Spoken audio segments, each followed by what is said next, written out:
LCI et vous au travail. Emmanuel Macron lancé dans le grand bain du premier gros chantier de son quinquennat. Vous savez qu'il veut réformer le droit du travail. On avait parlé de troisième tour social, que les syndicats allaient s'organiser. Il a reçu les syndicats hier à l'Elysée. Un certain nombre d'entre eux sont à Matignon cet après-midi. Les autres iront la semaine prochaine. On en parle avec mes invités. Julien Arnaud pour le service politique de LCI. Bonjour. Julien.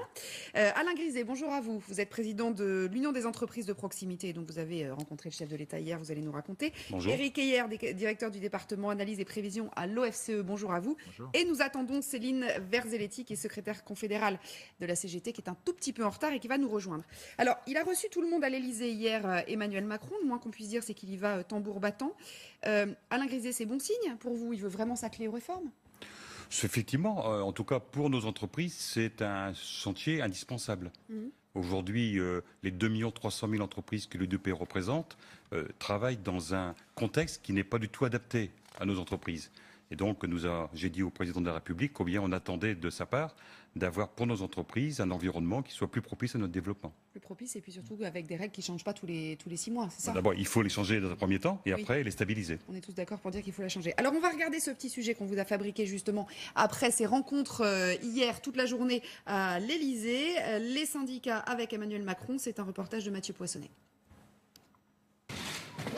Ils sont 8 représentants des syndicats ou du patronat et chacun a eu droit à 1 heure en tête-à-tête avec le président de la République.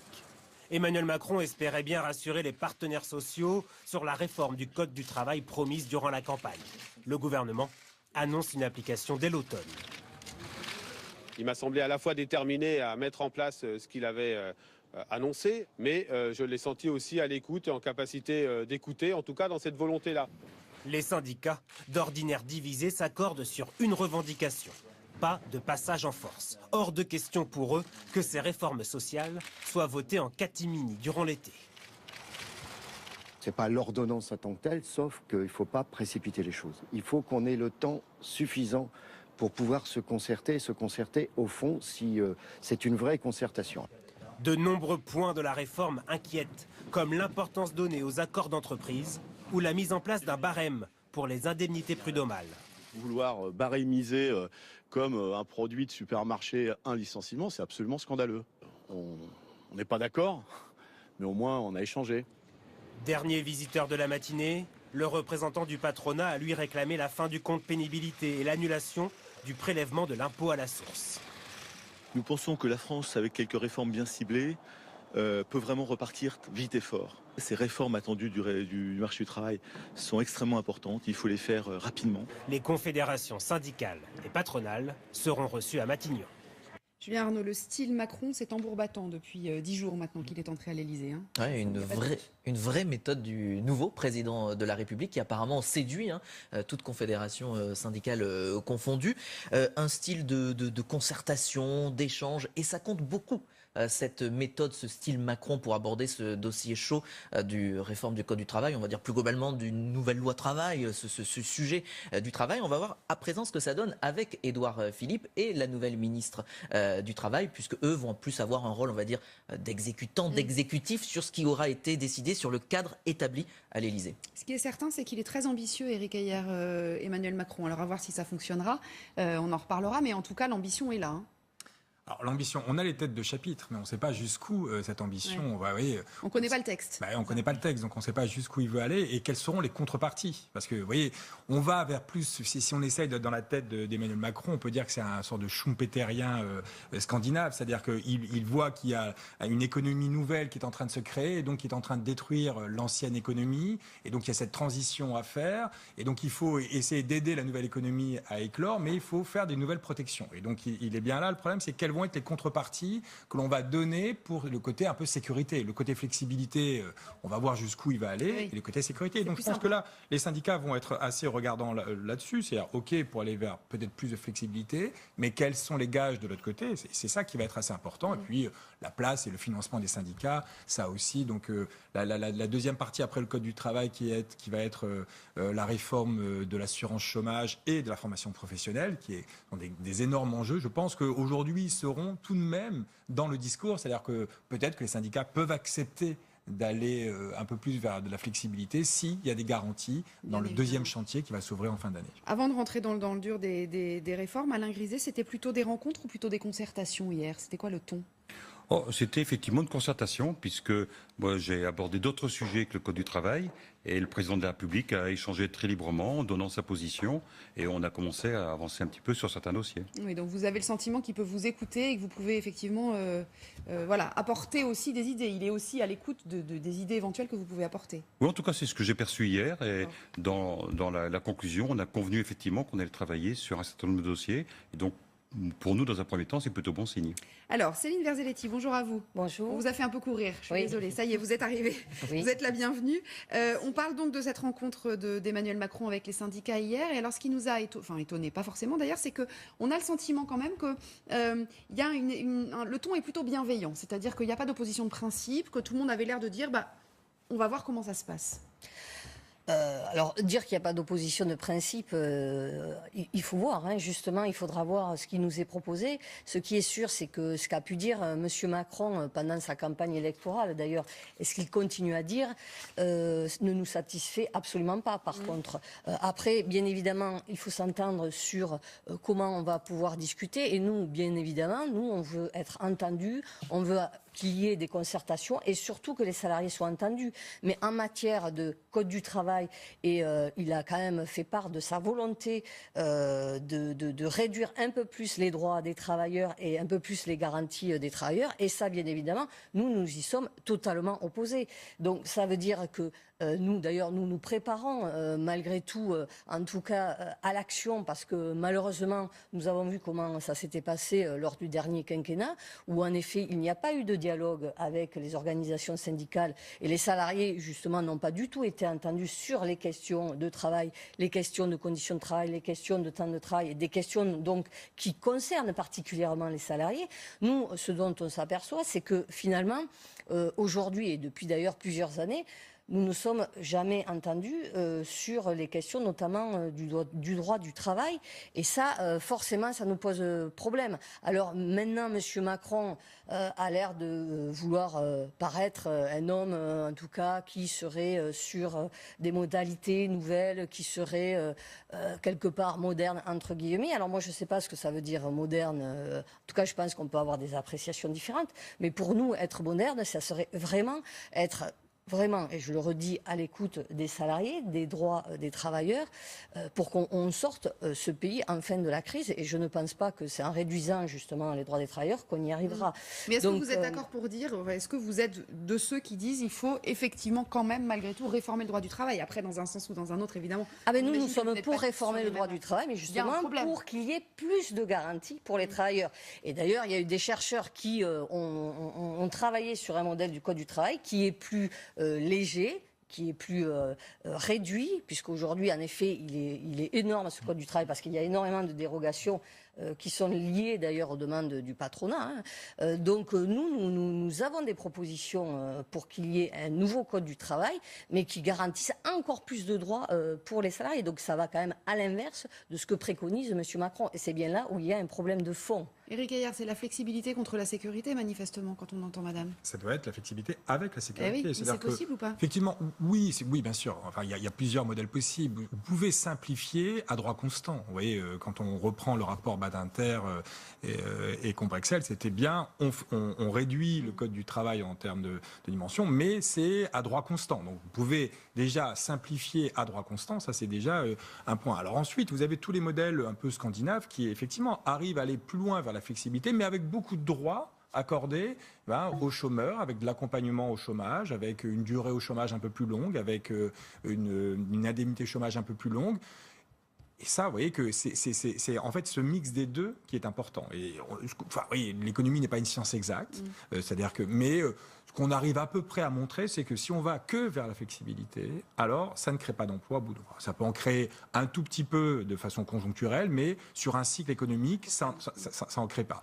Et donc, il est important lorsqu'on va vers la flexibilité, parce que sans doute il faut aller vers un peu plus de flexibilité. Il est possible que le monde soit un peu différent. Mais vous voyez que le nouveau monde qui est en train d'émerger est un monde un peu plus précaire. Donc penser qu'aujourd'hui, les emplois d'aujourd'hui, ça on sait qu'ils sont de moins bonne qualité que les emplois d'hier, et donc se dire qu'en plus on va réduire leurs droits, sans doute ça va pas aller. Donc c'est important d'être un peu plus flexible, mais c'est important d'apporter beaucoup de droits à ces nouveaux citoyens. Et donc c'est ça l'enjeu. Et l'enjeu est d'autant plus dur qu'il faut le faire en réduisant les déficits et la dépense publique. En tout cas, c'est ce que veut faire Emmanuel Macron. Et donc là, il y a peut-être un triangle d'incompatibilité. Comment fait-on pour aller vers plus de flexibilité, plus de sécurité, tout en réduisant le modèle de l'État-providence? Ça, c'est ça qui semble extrêmement complexe. Et moi, en tout cas, je suis assez curieux de voir comment il va s'en sortir. Vous êtes curieux de voir ou vous êtes pessimiste? Assez pessimiste, que je pense qu'on ne peut pas faire les trois. Ouais. C'est-à-dire que je pense qu'on peut aller vers un modèle scandinave, qui est dire plus de flexibilité, plus de sécurité, mais ça veut dire avec un État-providence qui est là dans un premier temps. Et donc, se dire qu'on va réussir les trois en même temps, peut-être qu'on va rester au milieu de tout cela, et donc on ne va pas faire une vraie réforme. Julien Arnaud, il a travaillé sur ces modèles scandinaves dont parlait Eric hier, Emmanuel Macron. C'est de ça qu'il s'est inspiré. C'est de ça dont il s'est inspiré. Lorsqu'il a préparé son programme de campagne, le candidat Macron, bien évidemment, il y avait un certain nombre d'experts et de spécialistes qui ont examiné ce qui se passait un petit peu partout en Europe. Et donc, les modèles scandinaves ont inspiré, oui, le président de la République, et qui va essayer de convaincre tous ceux qui rencontrent dans les prochains jours, bien évidemment. Alain Griset, quand vous entendez Eric hier dire « moi je suis un peu pessimiste, j'arrive pas à voir comment il va pouvoir gérer ces trois thématiques, c'est-à-dire la flexibilité, la sécurité, et puis en même temps il faut faire des économies, quoi ». Non, mais j'entends bien ça, mais nous sommes dans une problématique. D'abord, il y a une question du nombre de personnes au chômage. Deux, pour nos entreprises, je rappelle 2 300 000 entreprises, il y a deux difficultés particulières. D'abord, une insécurité très forte aujourd'hui par rapport à un droit très compliqué.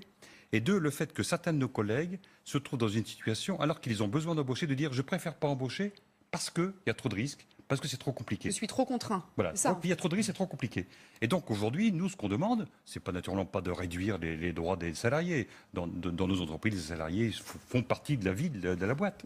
Mais par contre, c'est de permettre aux chefs d'entreprise de pouvoir développer leur entreprise dans une sécurité aussi pour les chefs d'entreprise et dans une simplification. Parce qu'aujourd'hui, très clairement, moi je suis persuadé qu'il n'y a pas 10% de nos collègues sur les 2,3 millions qui le matin se lèvent en disant je suis sûr d'être dans la règle.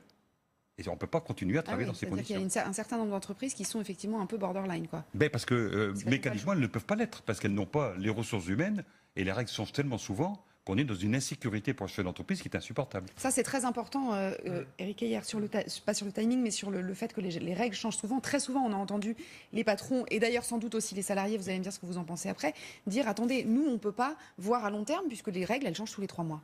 Alors effectivement, il faut qu'il y ait une stabilité des règles. Alors vous voyez, c'est là aussi ça devient complexe. C'est-à-dire que le monde bouge beaucoup, donc on aimerait que le code du travail, que les règles changent avec ce nouveau monde qui change. Vous voyez, donc ça voudrait dire tout le temps. Mais en même temps, il nous faut de la stabilité. Donc c'est là où certains même vous diront que puisque le nouveau monde, on ne le connaît pas encore complètement bien, c'est peut-être pas le moment de faire la réforme aujourd'hui parce que peut-être qu'on va passer à côté du monde de demain. Mais moi, je pense qu'effectivement, il faut pouvoir adapter la situation à ce nouveau monde, mais à droit constant. Et c'est ça vraiment l'enjeu et qui rend extrêmement complexe tout cela. Et avec ce qui vient d'être dit de cette insécurité juridique. C'est-à-dire qu'effectivement, est-ce que quand on est une petite entreprise, est-ce qu'on a les moyens de bien être certain qu'on fait tout ça dans les règles de l'art, même si on est de bonne foi? Vous voyez, c'est là où on en revient à ce qui est réclamé sur le plafonnement des indemnités au prud'homme. Mais vous voyez que moi, je pense que le rôle du juge est crucial là-dedans.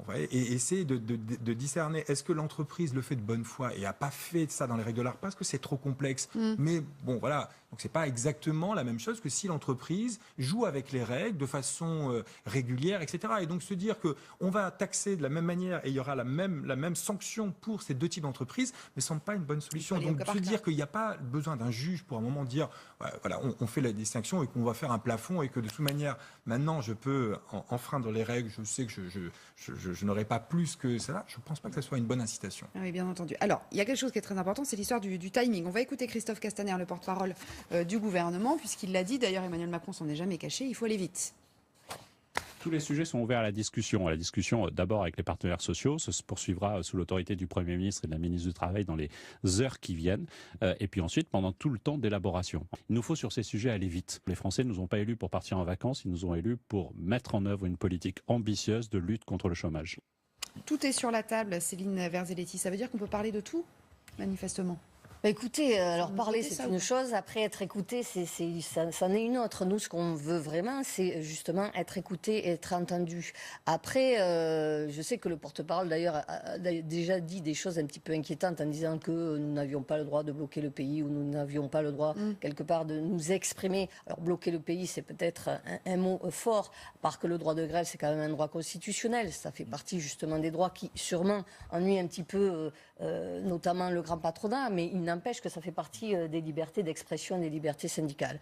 Après, je pense qu'on part pas de la même analyse, et c'est sûrement là qu'il y a un problème fort. C'est justement pourquoi il y a la crise. Est-ce que c'est justement avec plus de flexibilité qu'on arrivera à rompre avec cette crise, ou est-ce que c'est en sécurisant justement les parcours professionnels qu'on arrivera à rompre avec cette crise et à faire en sorte, en tout cas, que l'économie reparte? Nous pensons que justement, c'est en sécurisant plus les parcours professionnels qu'on y arrivera davantage. Et je ne pense pas que les règles, elles empêchent les employeurs justement d'embaucher ou de produire correctement. Bien au contraire. D'ailleurs, il me semble qu'il y a eu une étude dernièrement qui dit que le fait de flexibiliser plus ne permet pas une meilleure productivité. C'est des dernières études qu'il y a. Donc je pense qu'on se trompe et qu'on n'a pas la même analyse, et que là, pour le coup, il faut qu'on l'admette. On ne part pas de la même analyse. Donc après, comment fait-on pour se retrouver? Je pense qu'il faut peut-être revenir sur cette question-là, parce qu'à un moment donné, et on entend toujours ce discours, finalement, il n'y avait qu'une raison à la crise, c'était celle du fait que, en effet, il fallait plus de flexibilité. Monsieur Macron l'a déjà dit, s'il y a du chômage de masse, c'est parce que les salariés sont trop protégés. Non, nous ne partageons absolument pas cette manière de penser. Mais après, il faut accepter qu'il y ait plusieurs manières de penser, et je ne pense pas que l'économie, comme on dit, c'est pas si simple. Et quand on nous rabâche finalement que c'est toujours en faisant des économies qu'on va sortir le pays de la crise, je pense que c'est faux. D'autant plus que juste point, parce que de l'argent il y en a quand même, hein, mais pas pour les salariés et les travailleurs, qu'ils soient du privé d'ailleurs ou du public. De l'argent il y en a pour les actionnaires. Me semble-t-il que les dividendes pour les actionnaires ont augmenté à peu près de 12% en 2016. Oui, mais ça maillage le plus important, il y a de l'argent, donc il faut arrêter de parler d'économie, puisqu'il y en a et qu'on produit de plus en plus de richesses. Dites-moi, parce qu'on a beaucoup parlé de troisième tour social, on a dit les syndicats vont s'organiser, en septembre effectivement ça va être compliqué, etc. Quelles seraient les lignes rouges? On va parler du timing après, parce que c'est important de parler des ordonnances. Quelles seraient les lignes rouges? Qu'est-ce qui romprait le dialogue avec Emmanuel Macron? Les lignes rouges, on les a déjà dites, on les a déjà énoncées. C'est-à-dire que d'une part, c'est sur la hiérarchie des normes. Nous, on veut revenir sur la hiérarchie des normes. Et il ne faut donc pas élargir encore, justement, les points qui pourraient être dérogés par rapport au Code du travail au niveau de l'entreprise. C'est-à-dire, finalement, au-delà de l'organisation du travail, revenir sur le temps du travail en fonction de l'entreprise, revenir sur les salaires même, revenir sur le seuil pour calculer les heures supplémentaires, c'est-à-dire précariser un peu plus les salariés en fonction de l'entreprise où ils seraient. Donc ça, forcément, nous, il n'est pas question de discuter en fait de régression sociale. Nous, on veut discuter sur du progrès social. On veut voilà. Après, c'est sûr que si c'est pour négocier des trois fois rien sur quelque chose qui vont aller de toute manière dans le mauvais sens, pour nous, c'est pas ça la concertation. On est d'accord, Julien Arnaud, pour le moment, on ne sait pas ce qu'il y a dans ce texte. Hein. On ne sait pas ce qu'il y a dans ce texte. Voilà. Effectivement, vous parliez du délai de ces fameuses ordonnances. On entend le président de la République et le Premier ministre dire il faut aller vite, on va aller vite, mais ça va prendre quand même du temps. Il ne faut pas croire que les ordonnances, c'est simplement un claquement de doigts. Oui, alors expliquez-nous justement comment ça marche. Tout va se faire comme ça. Alors les ordonnances, c'est très simple. C'est déjà article 38 de la Constitution. En 10 ans, il y a eu plus de 300 textes de cette nature qui ont été mis en place. Il y a déjà la loi de 2007 de Gérard Larcher qui oblige cette concertation qui a lieu en ce moment même avec les syndicats. Ensuite, ça passe par des consultations de différents conseils et une loi d'habilitation via le Parlement. Donc c'est le gouvernement qui demande au Parlement de lui donner son pouvoir pour légiférer. Et donc ils vont travailler ça pendant juillet et août. Ensuite, on rédige ces ordonnances. Elles peuvent entrer rapidement en fonction dès qu'elles sont publiées au journal officiel. Et ensuite, il y a une loi de rectification, un projet de loi de rectification. C'est-à-dire que là, c'est le Parlement qui vote. Il dit oui, il dit non. S'il dit oui, ça entre vite fait en vigueur. Si c'est non, ça devient simplement réglementaire et ça peut toujours être contesté par le Conseil d'État. Et ensuite, il y a les décrets d'application. Donc vous voyez que ça ne va pas se faire comme ça. On va pas se retrouver avec un nouveau droit du travail le 15 juillet. Quoi. Ah non, pas du tout. J'espère. En tout cas, c'est une drôle de conception de démocratie. On dirait que vous aviez peur quelque part avoir du débat et dans le Parlement et du débat avec les organisations syndicales. C'est un peu particulier quand même. Il a dit, attendez, la 5e semaine de congé payé, elle a été votée par ordonnance, pour le coup. Oui, bien évidemment, quand il s'agit de progrès social, et forcément que là, on peut aller vite, puisque c'est pour du mieux. Oui. C'est toujours pareil. Par contre, quand c'est pour aller contre l'intérêt général, et finalement, on sait très bien que l'avis général des Français, ce n'est pas d'aller dans le sens que préconise M. Macron. Donc là, quand même, aller à l'inverse de l'avis des Français et de façon aussi radicale, sans qu'il y ait de débat, ni au niveau du Parlement, ni avec les organisations syndicales, moi je dis que là, pour le coup, il y a un problème au niveau de la démocratie. Et je pense qu'il devrait, enfin voilà, vu comment il a été élu, M. Macron, je trouve que c'est il faut peut-être attendre quand même... Alain Griset, qu'est-ce oui, que... tout à fait. Je veux simplement dire qu'il ne faut pas faire d'amalgame. D'abord, on ne peut pas dire que toutes les entreprises sont les entreprises qui font des profits extraordinaires. 95% des entreprises en France ont moins de 20 salariés. Et nous sommes d'accord pour sécuriser le parcours du salarié. Mais il faut aussi sécuriser le parcours de l'entrepreneur qui a mis ses biens dans son entreprise et qui, à un moment donné, mérite aussi d'être pris en considération. Donc je pense que là-dessus, il y a de toute façon nécessité d'avoir une différence de traitement entre les très grands groupes et les entreprises de proximité qui sont quand même aujourd'hui le cœur de l'économie. Ça me semble tout à fait important parce que dans nos entreprises, il y a le respect, dans les grandes aussi, mais chez nous, le chef d'entreprise travaille en même temps que son salarié, fait le même travail que lui, pour la plupart du temps. Et que naturellement, on ne peut pas à la fois dire il faut sécuriser le parcours du salarié et faire prendre tous les risques à des hommes et des femmes qui souvent ont mis leurs économies dans leur entreprise. Moi, je pense que ça ne s'oppose pas. Ça ne s'oppose pas. Là, c'est important. Dire les entreprises sont toutes des entreprises dans lesquelles. Ce que dit Alain Griset, c'est important. Juste que les dividendes des actionnaires entre les PME. Pardonnez-moi. Tout à fait. La différence de traitement entre les PME et les grands groupes, elle est effectivement pas tellement effective pour le moment, en fait. Alors, elle n'est pas tellement effective. Alors, enfin, tout le monde aime les PME. Hein. J'ai l'impression que tous les candidats étaient quand même sur le thème il faut aider les PME. Donc, il y a quand même cette idée que... ce sont les PME qui font la croissance. Alors, ce sont les PME qui font la variation de l'emploi. Mais après, il faut rappeler qu'effectivement, s'il y a beaucoup de PME, le gros de l'emploi, c'est quand même dans les grosses entreprises. Okay. C'est une question de taille. Mais effectivement, ce qui fait les grosses variations, ce sont les PME. Et d'ailleurs, on peut dire qu'en France, on est un peu les champions du monde des petites entreprises. C'est-à-dire qu'il y en a énormément. Et d'ailleurs, le problème, c'est qu'elles restent petites ou moyennes et qu'il y a un problème pour passer dans une taille un peu plus intermédiaire pour aller s'attaquer à l'exportation et grossir.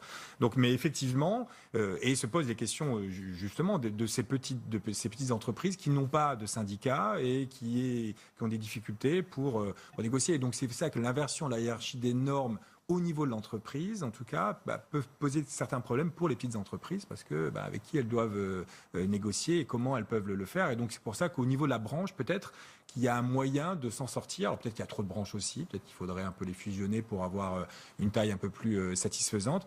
Mais effectivement, se posent les questions des petites entreprises qui ne doivent pas être traitées de la même manière que des grands groupes avec des RH. Forcément. Julien Arnaud, un petit mot un grand mot même de l'assurance chômage, puisque ça fait partie, c'est le deuxième volet, il y a aussi la formation professionnelle. L'assurance chômage, il l'a dit Emmanuel Macron, il veut que tout le monde puisse avoir accès à l'indemnisation quand on perd son emploi, c'est-à-dire même licencié pour faute, même démissionnaire. C'était un gros point de son programme, du candidat Emmanuel Macron. Tous les autres candidats à l'époque n'étaient pas forcément d'accord et n'avaient pas le même positionnement, mais effectivement, c'est ce qu'il va essayer de faire passer. Emmanuel Macron, et juste ça me permet d'aborder un personnage clé, c'est sur la méthode aussi globale, c'est Muriel Pénicaud, la ministre du Travail aussi. Comment va-t-elle être reçue par justement les syndicats? On sait qu'elle a plutôt une réputation flatteuse.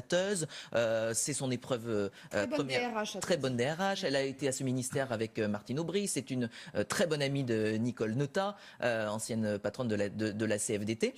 Donc elle, ça va être son épreuve du feu, son baptême du feu, première épreuve pour la ministre. On va voir comment ça va réagir ce C'est elle qui va aussi devoir porter ces sujets de l'assurance chômage, etc. Donc c'est très important, au-delà du code du travail, vous avez raison, l'assurance chômage aussi est un point clé de ces négociations et de ces concertations. Et alors ça coûte beaucoup d'argent, Éric Heyer? Eh bien non, parce que d'après Emmanuel Macron, justement, et d'après leur programme, en tout cas, ils vont même économiser 10 milliards sur l'assurance chômage. Donc c'est là, on en revient au triangle d'incompatibilité. Et ben voilà, comment fait-on pour assurer plus de personnes et que ça coûte 10 milliards de moins. Alors, on les assure moins cher et moins longtemps. Voilà. C'est qu'en gros, globalement, non. Alors, il y a tout de même une idée, c'est que dans leur évaluation, c'est qu'il y a une baisse du chômage. Donc, effectivement, puisqu'il y a une baisse du chômage, il y a des économies parce qu'il y aura un peu moins de chômeurs. Mais globalement, ça veut dire que tout le monde percevra moins. Donc, vous voyez, c'est quand on est dans le phénomène scandinave de flexi-sécurité et se dire la flexibilité, on la voit, mais la sécurité, en tout cas d'un point de vue financier. Alors après, on peut dire qu'on peut faire beaucoup mieux et de suivre beaucoup mieux les chômeurs avec moins d'argent. Mais ça, il faut nous montrer. Vous voyez. Mais effectivement, là, cette idée de on va élargir, ça je trouve c'est une idée intéressante. Et intéressante dans le sens où c'est une vraie rupture. Vous voyez, c'était quelqu'un qui se disait disruptif. Il n'y a pas beaucoup de disruption à part celle-ci en disant effectivement l'assurance chômage maintenant ça va devenir de plus en plus universel. C'est-à-dire que vous n'êtes pas obligé d'avoir cotisé pour y avoir droit. Mais c'est qu'un petit bout. Mais après, bien sûr, financièrement, on a du mal à comprendre comment ça va se boucler. Céline Verzelletti, ça s'est accueilli comment à la CGT, cette idée-là ? Mais écoutez, nous, sur l'assurance chômage, d'ailleurs, les dernières mesures ne nous conviennent absolument pas. Et ce qui nous inquiète, c'est notamment, et c'est quand même un grand problème de la France, c'est la montée du chômage. Parce qu'on l'attend depuis un moment, depuis des années, la baisse de chômage qui nous est quand même promis depuis des années. François Hollande, c'était quand même sa bataille, le fer de lance de François Hollande, la baisse du chômage qu'on n'a absolument pas vue. Et pourtant, il y a eu des aides publiques, c'est-à-dire un petit peu notre argent aussi, qui ont été donnés. Mais lui, je déverrouille, donc les salariés seront moins bien protégés. Ça sera.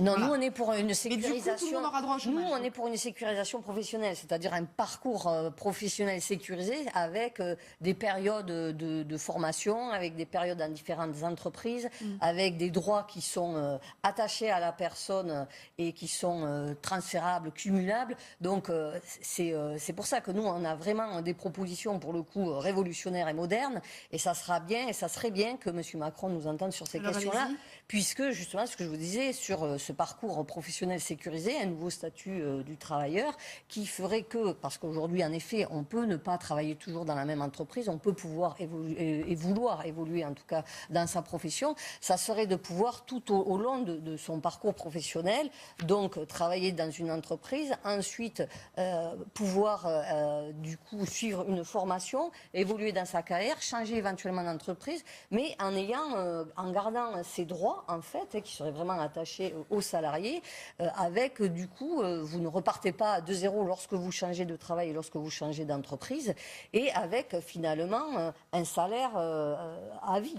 Quel que soit votre parcours, formation, pas formation, et ce qui permettrait, en effet, d'une part, vous êtes sécurisé au niveau de l'emploi, vous avez un parcours de vie qui n'est pas linéaire, et donc il vous faut par contre une rémunération, et ça profiterait ensuite à l'entreprise, parce que de toute manière, ça veut dire que le salarié, à un moment donné, il peut évoluer aussi en fonction des nouvelles technologies, en fonction des nouveaux emplois, et ça, pour nous, c'est plus attrayant et plus offensif que de se dire, finalement, le chômage, c'est une fatalité, donc on va voir comment on peut indemniser. Nous, on est beaucoup plus offensif sur cette question de l'emploi.